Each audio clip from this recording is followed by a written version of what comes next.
Hello everybody and welcome to John Wulai, the last John Wulai episode for this year. Can you believe it? Yes. We're closing it off with a real good movie, Broken Arrow, 1996. Yes, with one of his maybe lesser known American films. Definitely lesser known American film. I hadn't even watched this movie before this year, Tavi. I mean, would you say that this is more lesser known than like Paycheck? Yes, I would say this is lesser known than Paycheck. It's probably better known than that one he did with Dolph Lundgren. Oh, yeah. I don't even remember the name of that film. I don't remember the title. I haven't seen it. Yeah. But yes, definitely less known than MI2, less known than Hard Target even. Definitely less known than Face Off. Oh, this movie is on Disney Plus. You can cut this out, but I just realized this movie is on Disney Plus. Yeah, that's where I watched it, Tavi. Because I wanted to watch on my phone while I was on the treadmill. Yeah, so it is a very accessible film, though it may not be a film that everybody has watched or everybody remembers. This movie came out 1996. 3 years after Hard Target, but 1 year before Face Off. It's the first John Woo Travolta pairing, I guess. It sowed the seeds for Face Off. Yeah. I remember watching this with my family ages ago. And I remember being surprised by some of the violent content in this movie and John Travolta being a villain. I don't think I had any inkling of what a John Woo was when I watched this movie. Yeah. The only thing I remember about this movie is seeing the ad on TV and the part where John Travolta's like, ain't it cool? Ain't it cool?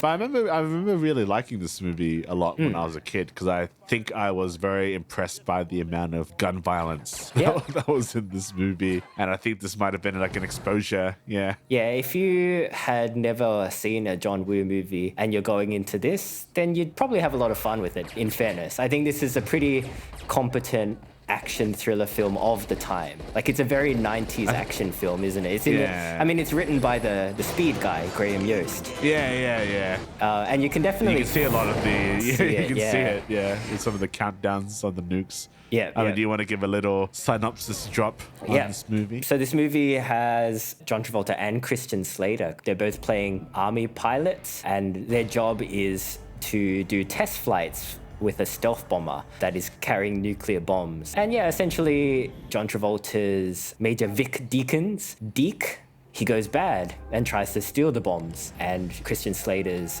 Captain Riley Hale is trying to stop him from successfully stealing the bombs. And it just goes from there.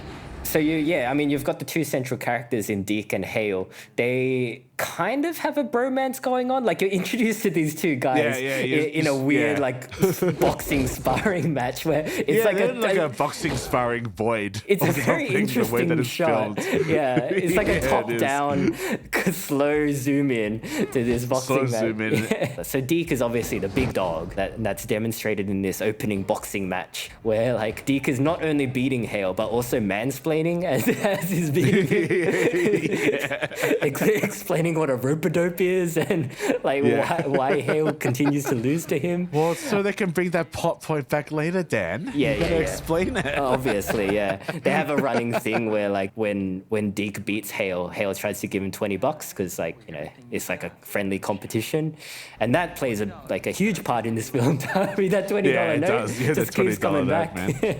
So these are like elements that you kind of see from John Woo, even though this screenplay isn't written by John Woo. Like you still kind of get the bromance element in it, and you still have those kind of moments of cheese. And this could just be like a 90s action thing, but it is also a pretty John Woo thing. Even the way like Travolta's character smokes, it's so weird. Nobody smokes like that. Like the way he holds his cigarette, it's really weird. It's very theatrical. I think it's trying to give them the more melodramaticness that you get from theater acting. Yeah. It's kind of harder to pull off with like Western actors.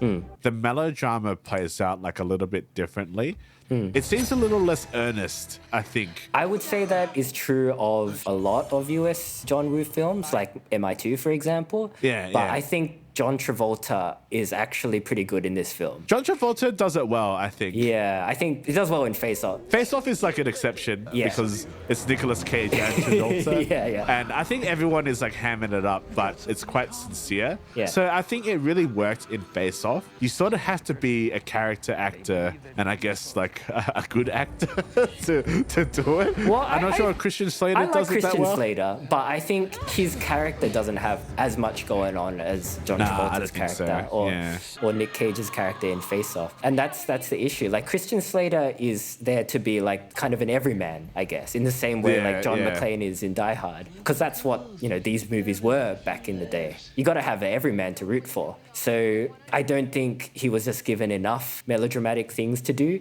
He has little moments here and there. Like I like the way he swings in on the train right at the end of the film and is like, coming through. He's like, what if that failed? That guy had all the time in the world to shoot him. So, thanks. And then they just kill him. Yeah. That's the end. Then the broken arrow goes off. On Salt Lake City or whatever. I do like that little bit of a trailer bait when it comes to, there's like a pencil pusher character who doesn't really have that much of a part, but they explain what a broken arrow is, and it's just like when they lose nukes or something, and it's a broken arrow. What I like about that is he explains it to this guy over the phone, thus defeating the purpose of having a code word. So we've lost 2 nukes.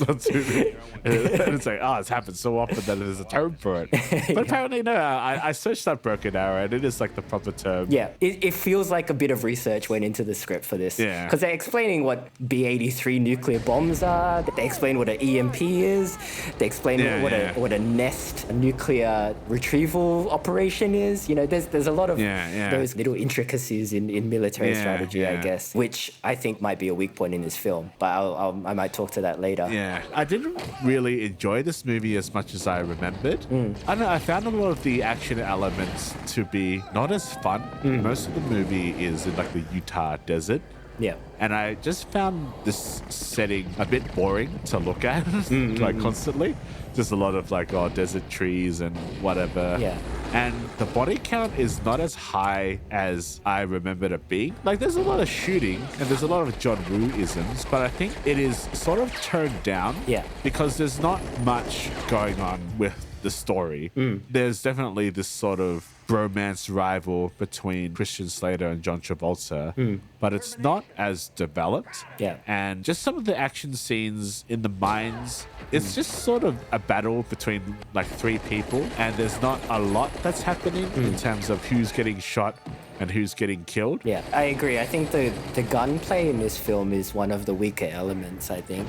Like, I do like the action scenes where it's set on like a moving vehicle. Like, there's a really good car chase in this film, which I wasn't expecting. You can see clearly that it's very practically shot. There's a lot of like clambering over jeeps and stuff. And there's a really cool part where the park ranger, Terry, chucks Hale a gun, and then Hale like jumps up and grabs the gun. That is really cool. And manages to like get on top of a jeep at the same time. It's pretty cool. Yeah. But to me, like, this movie is a pretty average action movie with a standout performance from John Travolta. Yeah, I think so. I think sort of comparing it to Face Off, he hadn't quite reached final form yet. Yeah. He still does a good performance. He's got a lot of quotable lines. He's getting there. Yeah. I like the part where he's like telling off the guy for shooting at the nukes. He's like, would you mind not shooting at the thermonuclear weapons? Yeah, they do explain that the nukes are quite durable, but these nukes go through some pretty heavy battering and flames. Yeah. I don't know if any nuclear physicists. Let's ask Neil deGrasse Tyson, Tavi. We'll get him on. I guess it's also like hard to believe that John Travolta can just rearm the nuke, because there's a plot point where Christian Slater and American Psycho Girl get the nukes, and then they're like, if I put the code in wrong 3 times, it'll become a dud. Yeah. But then John Travolta's like, I changed the coding. Yeah. And When did he do that? Now you've set it up. When did he have access to these bombs in order to do that? No, he just did it. That's just the kind of movie this is, Like, they explain a lot of stuff, but it's still like you got to suspend your belief a little bit. I get like to suspend your disbelief, but I think the other elements of this movie weren't strong enough to distract me from my suspension. Yeah. Because I was sort of complaining that there wasn't enough, shooting or not enough character development, and that's because there was a longer cut. Was there? But not even that a much John longer. Woo movie with a longer cut? Oh, never. This cut was only 2 hours. Okay. And apparently it had more character development and more violence. Yeah. And it's weird because when we talked about Mission Impossible with Nick, and we saw all the Tom Cruise action scenes, because that's a PG-13 John Woo. Yeah. I didn't mind that one was not as violent, but because I think there was a lot more going on in terms of like a body count and stunts, and there was just a lot more going on. Yeah. Where this one, it seems like there's a studio note to tell John Woo to hold back on how many times the guy can get shot. Yeah. There's not enough squibbing on a person. Yeah. But this is an R-rated film by American standards. Oh, really? So it seems that they held back for no reason. Yeah. This is really more like a John Woo starter. It's like the kids' meal of John Woo's films. Yeah. You get a little bit of this and that, but you're not getting much nutrients from it It's in terms of a interesting. John Woo Yeah. experience. This is the least John Woo film that I've ever seen. Even less than The Killer 2024, I would say. Yeah. Because despite that movie's flaws, you can still see elements of John Woo. Maybe it's just the screenplay. But this film, it really does feel a bit devoid of his personality. And maybe that is because he was forced to strip it back a bit. And I think it's probably not because of the violence, it's probably because of the tone. Because I think they just wanted to make another Speed. Yeah. Because Speed is an excellent film, and it is kind of like this film. But it's just better. It's just a better version of this film. It's a better version of this film. Right? Yeah. And I think that's what they were going for. I feel like they just wanted John Woo to hold back his style rather than the violent elements. And this is my main issue with this film. Because Hard Target came out 3 years before this film, right? And Hard Target, I love Hard Target. Yeah. It's such a John Woo film. Yeah. Yeah. And then you get this film 3 years later. And then 1 year after this film, you get Face Off, which is, again, it's a very John Woo film. It's very John Woo. So I was like, what happened to this film? Why is this so, not a John Woo film? And I did a little bit of digging, and I think it's because of the performance of Hard Target, essentially. Yeah. Hard Target, it came out around the same time as The Fugitive. Okay. And The Fugitive did really well. So Hard Target ended up grossing 75 mil off a 20 million budget. So not a failure, but it wasn't the number that studios were expecting. There was a big drop-off after the first weekend, and it ended up being the 11th highest performing film of the year. And Van Damme was such a big name at the time. So the producers behind Hard Target they were expecting big returns. Yeah. So I think because of this, Woo had to kind of compromise a bit more in Broken Arrow. He had to play it a bit safer and give the studios the movie that they wanted to sell rather than the movie that he wanted to make. The theme of the movie is about a tragic friendship. Broken Arrow did pretty well. It did really well. It did better than Hard Target. It made 150 mil off less budget. And I think that's why John Woo was able to go really ham in Face Off. It's because he was back in the Hollywood good books. And everyone knows how Face Off turned out. Say anything you like! So I think this movie suffers because it's just not John Woo enough. I think it lacks a bit of personality. And also, there's too much plot in this film. I know you said it was simple, but they explain so much in this film. Yeah, they do. Yeah, it makes it less interesting to watch, I think. I think in the best John Woo movies, the plots are very simple. The Killer is about a contract killer trying to leave his job. Hardboiled is about a detective who's trying to stop an arms-dealing gangster. Hard Target is about hunting humans.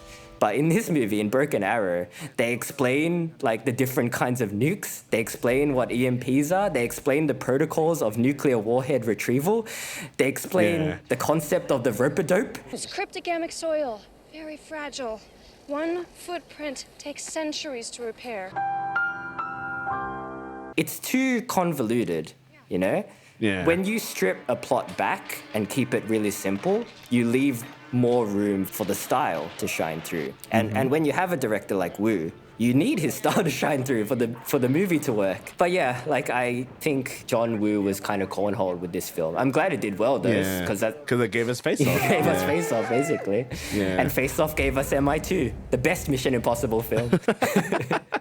I just found this movie to be a bit boring. I enjoyed the final climactic action scene when they're on the train and they're trying to disable the nukes. Yeah. But I think for the reasons you explained, I had zoned out at some there's point. too much fluff, right? Like even Yeah, Delroy yeah. Lindo's character, he just dies. he just dies. He dies unceremoniously. I had to was really rewind surprised. it because I wasn't Yeah, sure I was so like, what happened surprised. to him. It's just like, Delroy Lindo's character has one really funny line that I remember because they bring Christian Slater back to the base. Yeah. And the Christian Slater asks Delroy Lindo to let him back onto the train to get the nukes back. And then Delroy Lindo's like, Do you understand what orders are, Captain? Yes, sir, I do.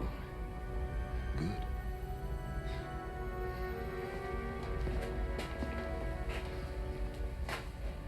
Because I'm about to break them. he just switches immediately. It's the fake out that gets me.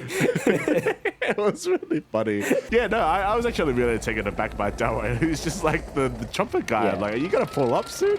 And he just doesn't. He just dies. He just crashes into the tunnel. Out of the movie, yeah. That's a shame. That's what he gets for breaking orders. You die. Even the pencil pusher guy, Oh yeah, the pencil pusher guy. he just kind of disappears from the film as well. the sort of like discount He's John like, Cusack, yeah, I guess. exactly. He's the guy on the ground, but he doesn't have anything interesting to do. Yeah. I do enjoy the old dude that's on Travolta's team, though, who's just kind of there to complain. Oh yeah, that's the Shawshank Redemption guy. yeah, the guy, The warden. the guy from Ace Ventura, When Nature Calls. He's just there to complain and then get his throat punched His in. throat crushed. I mean, I do enjoy the climax as well on the train, where Deke he's just lost control of the whole situation, but he's fully committed to just being a crazy villain, and it just devolves in a fist fight. So it comes full circle, but Hale manages to beat Deke this time. Yeah, it's pretty cool. He sort of does a flip or something and sets the nuke off, which I don't know. Like, I don't know how nukes work, but I feel like if there was some form of catalyst, whether it is a chemical reaction or an explosion that can still set off a nuclear explosion. I'm pretty sure if a nuke went off in a copper mine, it would still fuck up everything around it. Yeah, that's true actually as well. Like, I don't know. And it's just like, oh yeah, don't worry, the mine covered the radiation. Yeah. It's like, It's fine. I mean, like Chernobyl, anyone?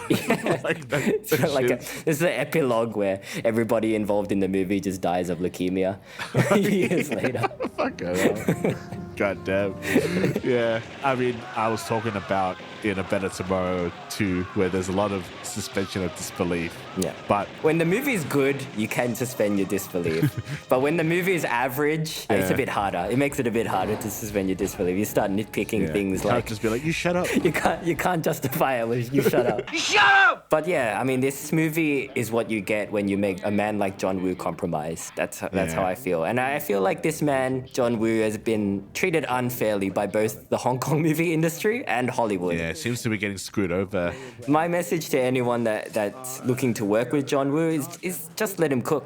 He knows what he's doing. And in the past, when we did talk about The Killer 2024, I talked about like how his most recent directorial efforts kind of reek of compromise. But now looking back and learning about his history in filmmaking, where he's constantly getting pushback from like everyone, his producers, from the audience, from the critics, I can kind of see why he's more willing to compromise now. But at the same time, like, fuck them all, John Woo, basically. Like, you have earned the like, right. you shut up. Yeah, Shut up! exactly. You have earned the right to say you shut up at this point. Shut up. You should be allowed to make John Woo movies. You should. But do you have anything more to say about Broken Arrow, Tavi? Yeah, no, not really. Like, I think this movie is okay in the John Woo library. Would you say this is a good gateway film for John Woo movies? I would say no. Nah, I would say no. Because it's not really a John Woo movie. Yeah, it's not really John Woo. I guess like the best gateway John Woo film is probably Face Off.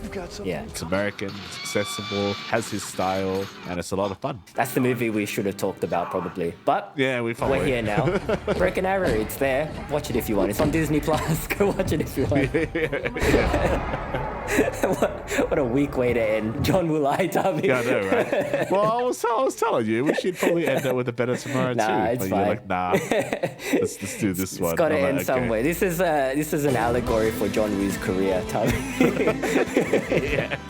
But that's it for John Woo Live for this year. We hope you enjoyed this journey through some of John Woo's films. Like, I can't stress this enough, but he's an amazing director and he's got a great legacy, even though his most recent films are not the greatest. So definitely check out some of his older films. Like, they should be more accessible now that Shout Factory owns them. Yes, please watch these movies. They are so good. They deserve recognition. They deserve so much love, his films. And I'm sort of surprised at how underappreciated he is, because he's really not that revered as an action director or like even just a director of film. He's revered by other Hollywood directors. There's like Quentin Tarantino, Robert Rodriguez, Sam Raimi. All these people love him. And if you love their movies, you should love John Woo as well. Yeah, I think so. Alright guys, but as always, if you enjoyed this video, you can check out our weekly podcast, Two Asian Blokes, to see what we're up to. We talk about Asian pop culture and stuff, but we do like doing these theme months every now and then. So if you like these theme months, let us know, so we'll put in the effort to do more. But until then, we'll catch you later. See you later, guys. You shut up. You shut up. This fucking bad guy stinks. That's a good movie. That is a good movie. Ain't it cool?